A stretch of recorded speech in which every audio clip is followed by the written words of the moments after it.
is a presentation of the Oklahoma Sports Network.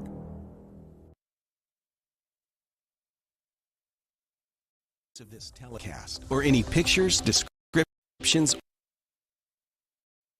or accounts of the game without the Oklahoma Sports Network's consent is prohibited. It may not be reproduced or retransmitted in any form, and the accounts and descriptions of this game may not be used without express written consent.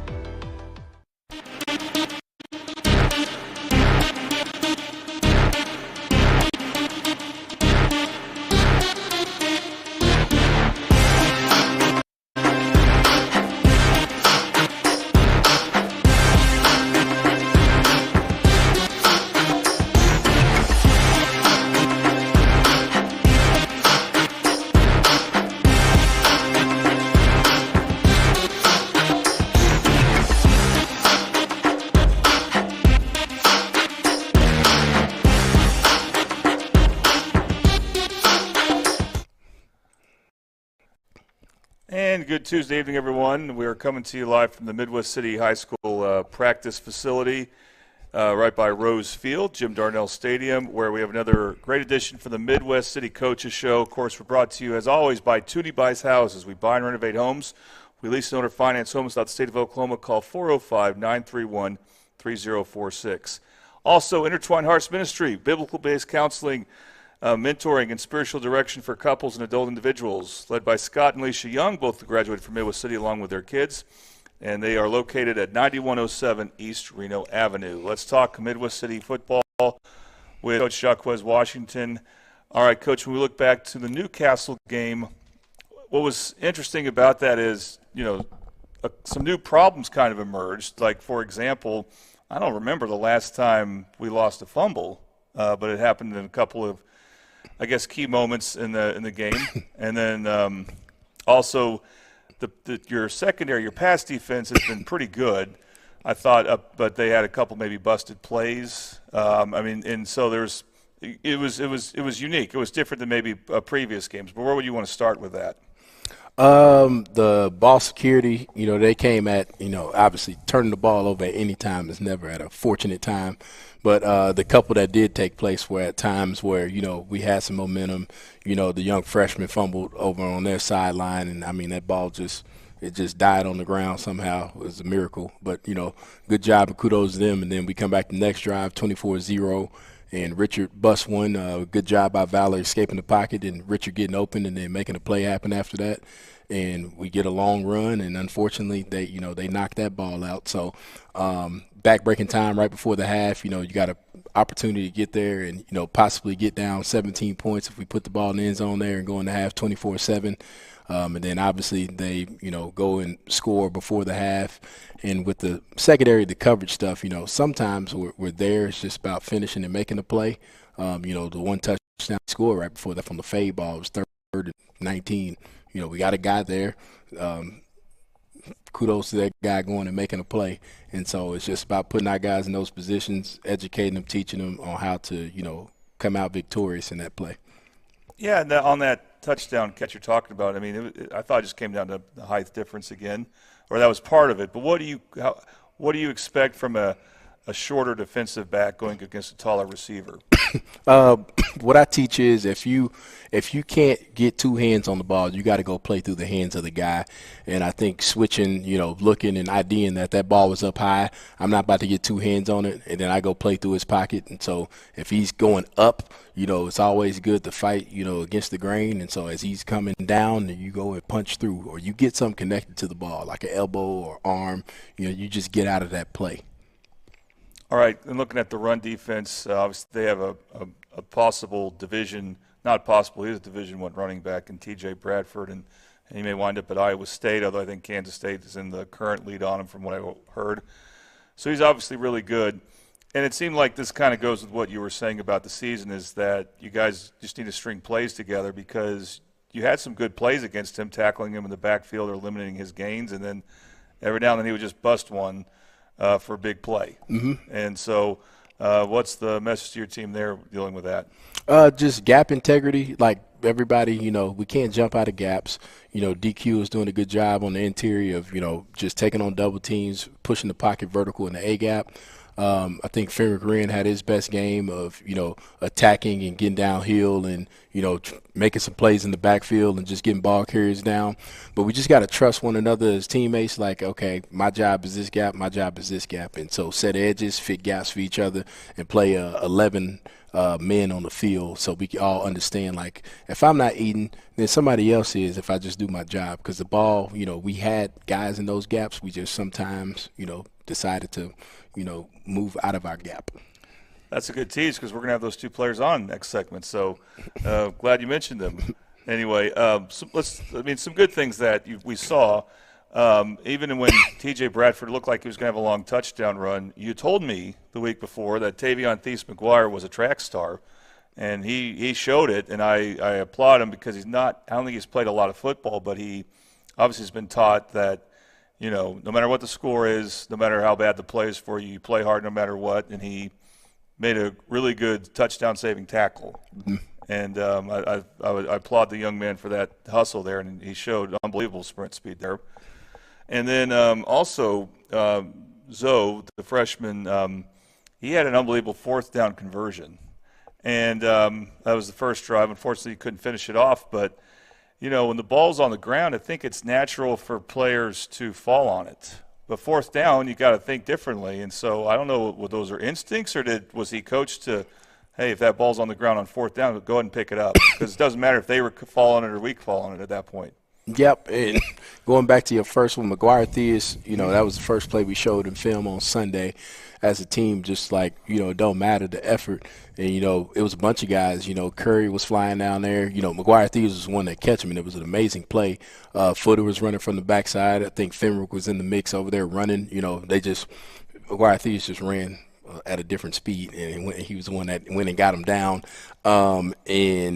So that was a hell of a play, effort play. You can win with that.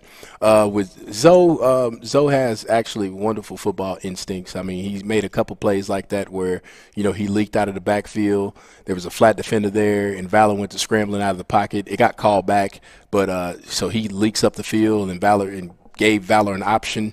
Catches the ball, knows there's a defender coming, absorbs the contact, and gets out of that and runs for 10 more yards. So he has really good football instincts. With him, it's just going to be always growing pains, keeping his emotional intelligence up and just understanding there's going to be growing pains there. We put the football on the ground. You got to come see the bench and, then learn from it and then learn how to protect the ball. So, it's growing pains for a lot of these young guys that haven't played big-time snaps.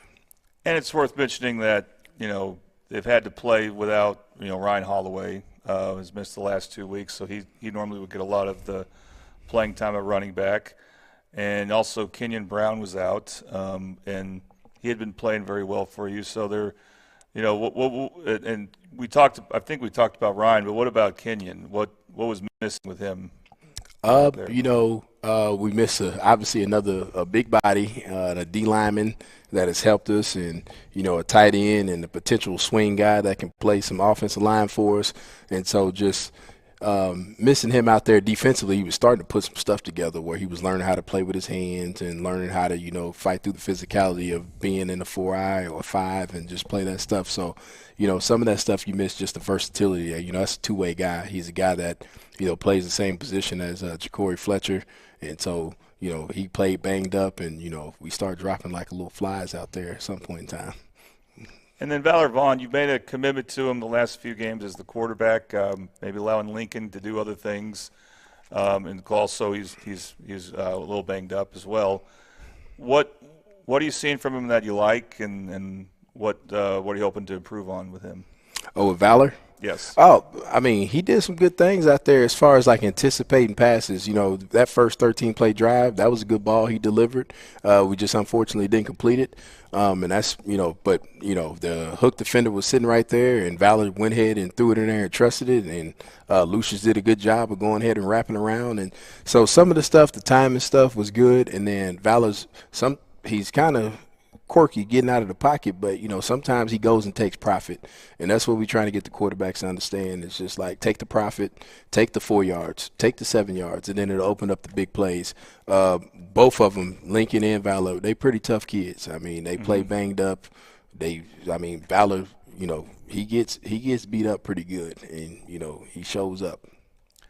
And some of the sacks he takes, is that a matter of his clock needs to – isn't his mental clock, whatever you want to call it, needs to get better as far as feeling pressure, or is that just more or less on the offensive line on that? It's a little bit of just understanding the difference in the speed of the game from, you know, where he's played in the past and playing at this level that, you know, you don't have time to just stand back there tall all day. You know, we have a solid offensive line. Other teams have solid guys that can pass rush. And so just understanding when this read in there and that one in there, it's time to, you know, make something happen. And like I said, I think he's getting better at it. Some of them in the second half, you know, some of the snaps that came in on third downs was just low for him, you know, for whatever reason. And so he was just trying to, you know, get it and just make something happen. And unfortunately, you know, it's a tough play to start a play when you're trying to pick the ball up off the ground, then read your keys. And so, you know, like I said, he's growing. He's growing as a quarterback at this level. There were some positive things he did out there. We want to continue to enforce taking care of the ball. We can't throw pick sixes. And, you know, we've thrown, you know, a couple of those the last couple of weeks. And so we just got to take care of the ball and give ourselves the opportunity, you know, to punt the ball and put ourselves in fortunate situations. So with you know, the record being what it is, do you find that as a head coach you have to work on the psychology aspect of coaching and keep the players upbeat? Has that been a challenge, or have you been pleased with that? One thing is about our kids, you know, we don't like losing. They do have, you know, just natural energy. They're going to come in and, you know, be excited. It's about trying to get that energy focused to, like, developing. Like developing their craft, focus on something to get better at each day. And, you know, I think we had a good Tuesday practice today. Competitive, you know, what we're doing offensively, you know, they were making some plays, throwing and connecting and sending some stuff defensively at them. They're picking it up. And so I think today was a good practice. It was a focused practice.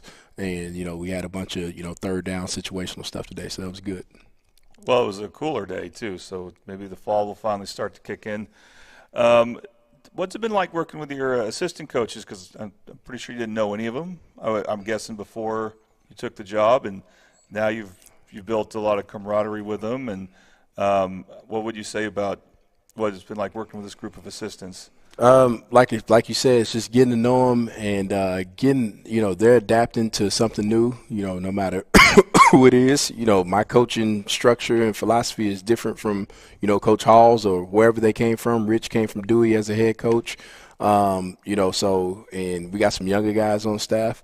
And so, you know, when you're going through tough crap, you know, it's good to have some good people around you to just kind of just keep going and keep trucking, you know, because it's, you know, at this point in time, people can get down and get negative and, you know, start blaming other people. And, you know, my challenge to them and us as a staff is like keep getting creative and figuring out ways to get our guys to play at the highest level they can. And, you know, I think you see it, unfortunately, you see it not enough, but you see a couple drives a game where, like, that looks like a dang good football team out there. That looks like a team that's playing and they know what they're doing and we're executing. And then, you know, we gotta leave our guns at home and stop shooting ourselves in the foot. Yeah, now that next challenge will be Bishop McGuinness. And as I'm sure you were told, Iowa City beat Bishop McGuinness last year, and what was kind of a shocker because they had a bad game against Newcastle the week before, and it was at Bishop McGuinness High School, and McGuinness had beaten them soundly in the playoffs the previous season. So Bishop McGuinness will not take you guys lightly because of that game. But, you know, that was a wonderful win for the team. And now you got to look at this Bishop McGuinness team, and they're undefeated. They beat all the other Catholic high schools they've had to play against. And they also beat Deer Creek in 6A1, which is very impressive. So what are some of the challenges you see against going up against this version of the Irish? Offensively for them, you know, they get in a bunch of formations, get in a bunch of empty with some motions and stuff like that, spread the ball out but run, you know, running game as well and spread the ball around. The quarterback is pretty good finding some guys, trying to find the open space. So trying to throw off his timing and rhythm and, give some different looks at him. Defensively, they run a unique defense. And, they got an edge guy who's a pretty solid player, plays physical. So he will be disruptive if you allow him to. And, trying to drop back in the zones and force you into mistakes.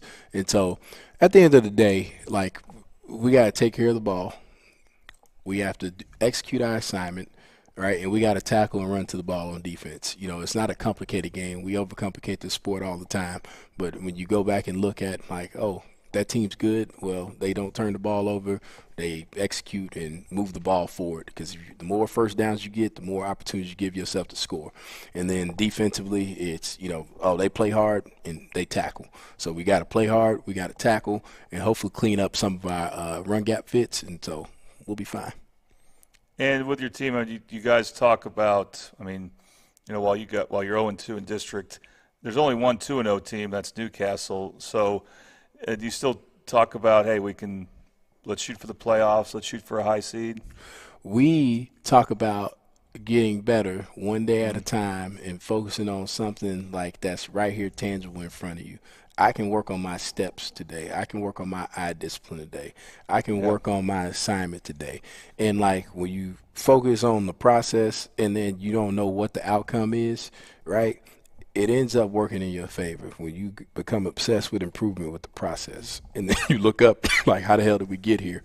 And that's what we got to focus on. We got to focus on becoming the best version of ourselves first before we start looking at that. There's still an opportunity out there, right? But we got to go play our best game individually and as a team. All right. Well, coming up this week and next, the Bombers will see a lot of green. Bishop McGuinness this Friday and then Lon MacArthur next Thursday. So the Bishop McGuinness game, the drill, 6:30 is when our coverage starts on the Oklahoma Sports Network. The kickoff will start around 7. It's the Bombers and the Irish. McGuinness only 1-0. They are coming off a bye week because that's the nature of this district. Every team has a bye week. Bishop McGuinness will have theirs had theirs last week. So it'll be interesting to see the matchup as Mill City did win this game last year against the Bishop McGuinness team that had a bye week. So you never know if it's a good thing or bad thing. But anyway, we look forward to that, bringing you this game, and hopefully Mill City will continue to progress and get better. All right, Coach, thank you very much. All right, we're going to still talk Mill City Bomber football with a couple of players that have been playing well. So please stick around for that. You're watching the Mill City Coaches Show on the Oklahoma Sports Network.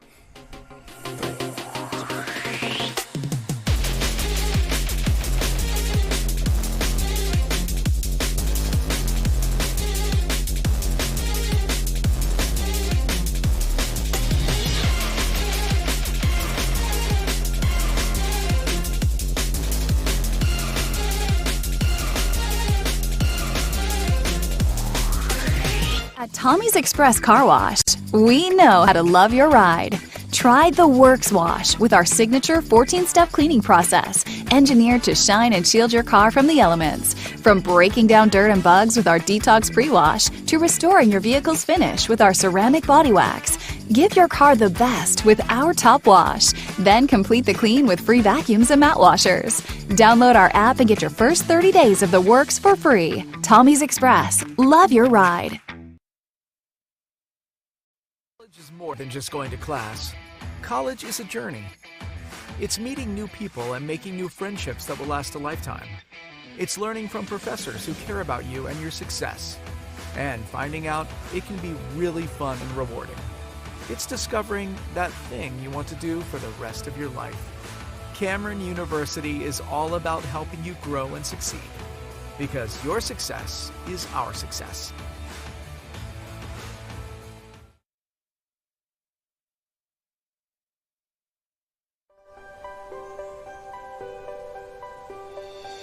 If you've lived in Oklahoma long enough, you'll know that we get extreme weather. With that extreme weather comes hail damage to your roof and an insurance claim. When that happens, there's not a better company to deal with on your insurance claim than Cantrell Roofing and Construction. Since 1987, Cantrell Roofing and Construction has proven to be the best in the business, and always remember, got hail? Call Cantrell. Call them at 405-642-0000. 8558. 5% of all auto accident deaths were rolling. This looks like you need our number in your phone. This could be you!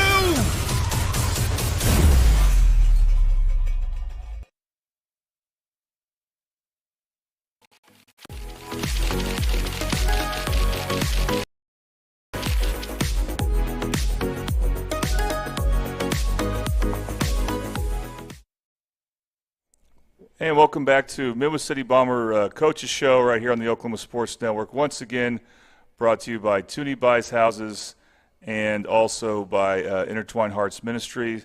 And we're happy to be joined by two young men that Coach Washington mentioned earlier in this show as he was commending the play of one Daquan Washington and then Fenric Wren. So, gentlemen, welcome. And I always forget to tell you, make sure your mic is a little closer to your mouth if you can, just so we can hear you loud and clear. Okay, so Fenric, you were, I think there was one game where you didn't start. Is that like a couple weeks ago or something like that? Yeah, Dell City. Yeah, Dell City, okay. And then, you know, you came back kind of with a vengeance after that. Was that not starting that game kind of a challenge for you? Nah, they just seen what was fit. Okay, but I remember last year you played a lot of H-back on offense, and now you're playing pretty much exclusively on defense. Would that be correct? Yes, sir. Do you like that better? Do you like that you get a rest when you're on offense? Does that help you out? Yeah, it helps a lot more. And how has the game progressed for you as a linebacker this year compared to last year? Are you seeing things better? Is it slowed down for you? How would you say that you're doing this year compared to last year? I got more of a chance just to see how different offenses move and play against a lot more players. Okay. Was there like an article written about that, you playing linebacker? I don't know if it was the Midwest City Beacon or someone. Do you know what I'm talking about? Yes, I think so. Okay. And what was that about, basically? So people can go look for you. If they just Google Fenric Wren, I think they'll find it because there's not too many people named Fenric Wren. Yeah. Well, it was just basically explaining how hard I play and the effort I give and things of those natures. Okay. Now, Daquan Washington, now you're playing some more on both sides of the ball. I don't remember you playing – were you playing a lot of defense last year? Nah, I didn't play defense at all last year. And okay, so you guys are kind of flipping things there. You're now more playing more two ways DQ, as they'll play you some at nose guard, and I like seeing you there. I mean, it seems like that's a position that's natural for you. What do you like about playing nose guard? I just like the physicality of being on defense and getting the attempt to stop plays. Now, if you had to tell people what that means, if you could even explain, why do they call it nose guard? I have no clue, honestly. Maybe because we're so close to the center. And is that would you describe that as your job then? Like you have to push that center backwards, or how would you describe what you're supposed to be doing as a nose tackle? Or nose guard, I guess can be called both, though, but go ahead. In our defense specifically, at nose, you want to eat up a lot of blocks, so we have people like Finn that can go make plays in the backfield, and then still on a pass rush, gonna give your D ends and D tackles a chance to go one-on-one with the tackles and guards. And do you feel winded after playing a series on defense? Is there a point where you need to rest? I mean, yeah, but I love playing both sides, so I don't like to take too many breaks. Okay, but when you take a break, usually it's on defense, right? Yeah. Okay, because on offense you play right guard? Yes, sir. Okay. Have you played other positions on the O-line, I believe, correct? Yes, sir. Is right guard where you like to be the most? Yeah, it feels the most natural for me. And is there much of a difference for what you guys do between playing right guard or left guard? No, not really. Okay, but guard is what suits you. Yep. Okay, and it makes sense because You're a big guy. I know you may be the only guy I think that weighs over 300 pounds on the roster. Does that sound right? Yes, sir. Do you feel like you were born to play football with that build? Yeah. Yeah, I feel like I would agree with that. And you're just a junior, right? Yes, sir. I know you don't want to think much about next year, but have you thought any about how you want to, what, or some things you might want to work on when the off season finally does arrive? On offensively, I would like to work on being more aggressive with my run blocking and making sure those holes are big for our backs to get in. Okay. Fenric, what does the team need to start doing to have some more success stopping the run, in your opinion? As Coach Walsh said, gap integrity and pursuit. Sounds good to me. And you play a linebacker position? Linebacker? Yeah, you're one of the linebackers. Are you in the middle or outside? I play both. You play both. What determines where you play? It's just what the coaches tell you? Yep. Okay. And you got you. There's Xavier Young, Aiden Sutton, Hayden Parent. Am I missing anybody? Brandon Greenhoward. Greenhoward, yeah. Okay, he's coming on. I think this past game, I didn't ask Coach Washington about it, but you I think you guys started 4 linebackers. Is that right? Yes. And where were you in that alignment? Inside, outside, left, right? Inside. And inside left. Inside left. So you don't necessarily go off strong or weak side? Well, basically to the field. Okay. And so as an inside backer, do you feel like it's your responsibility to make just about every tackle? Or do you kind of take that challenge on? Well, yes. It should be my job anytime the ball's ran. I'm pretty sure you led the team in tackles the last game. Are you guys keeping track of those stats? I haven't seen them yet. They haven't been dropped. Okay. Daquan, what about the offensive line? What do you think? I know you got, there's you and there's Day, very experienced. Dominique as well, very experienced. But whoever else you're plugging in, probably not as experienced. So with that in mind, what needs to happen for, the offensive line to improve, especially when it comes to run blocking? Execution, really.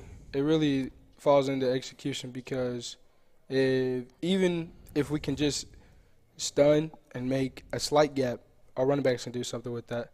But if we don't execute, we miss blocks, and it's a TFL. Yeah, and that's happened a few times. Daquan, for you, big question here. This year, has anyone ever asked you yet, when they just read the roster, whatever, they see your name, they may not have, they may not have met Coach Washington yet. Do they ask if you're related to the coach? Nobody yet. Okay. Have you thought about how you would answer that? Nah. All right. You could joke around and say like you're his little brother or something. Okay. Speaking of brothers, Fenric, as you know, your brother Bernie. Well, sometimes when you make plays, we'll hear it on the Oklahoma Sports Network because he'll cheer for you as he's running camera. So, it's interesting. And of course, your guys are in the same grade, but he's actually a little younger than you. Right? Mm-hmm. Now he's been wrestling. What about you? Are you thinking about wrestling? Yes. Did you wrestle in the past? I wrestled my freshman year. Okay, you're going to come back? Yes, sir. Okay, very good. Daquan, what about you? Do you have another sport you play? Yes, I wrestle. Awesome. Does wrestling help you with football? Yeah, it helps a lot with footwork and hand-eye coordination. I'm sure you're very well conditioned, at least when you're wrestling, I imagine. Yeah. Fenric, back to you here. You're a senior, correct? And what are you hoping to do after high school? Well, if I get the chance to play at another level, I'll take it. If not, get a good job, continue with life.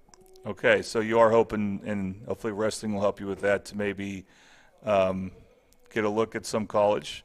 And do you have like a highlight reel that's been made for you or something like that? Not yet, but soon. Okay.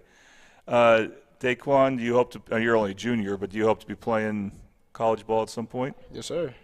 Okay. Have you thought about what else you guys want to do after you're done playing? Like what you would want to do in college or after college? A little bit, but I haven't really decided. Okay. And Fenric, what about you? Probably take powerlifting a little bit more serious. Powerlifting. Okay. It's a little, you just like being strong, huh? I can say your brother's pretty strong, so I imagine you are too. Okay, what do you guys think about Bishop McGuinness? Yeah, I'm sure that was a thrilling win last year, so you know that regardless of your record this year, they're going to take this game seriously because that had to really hurt, that loss for them last year. But on the opposite side, thrilling for you guys. So what do you think about the Irish this year? Oh, well, they're a really disciplined and well-coached team, and they execute and fire off the ball, so it's going to be a game. All right. Well, they are their key players. We've watched film. We'll keep watching film and study what they got going on. Okay. And has it been challenging for you guys to remain positive, have a positive outlook when you guys aren't winning? Like how have you kind of kept a good attitude and mentality? I just know that the season's not over yet, and there's always another game. That's true. Everything's not going to go our way. We just got to keep going. Okay, well, you guys will keep going right to playing Bishop McGuinness this Friday. We'll say it again. The coverage on the Oklahoma Sports Network starts at 6:30, and then the kickoff is at 7. It's the Bombers and the Irish taking place right here at Rose Field, Jim Darnell Stadium, so it will be another home game for Midwest City. They haven't had a ton of those. It's only 4 out of 10 this year, just how the schedule works out. So this will be one of them, and we're looking forward to bringing it to you on the Oklahoma Sports Network. So, gentlemen, thank you very much. Thank you. We appreciate your time. Hold off until we close here, but thanks for you all for watching another edition of the Midwest City Coaches Show on the Oklahoma Sports Network. Thanks for watching this presentation of the Oklahoma Sports Network.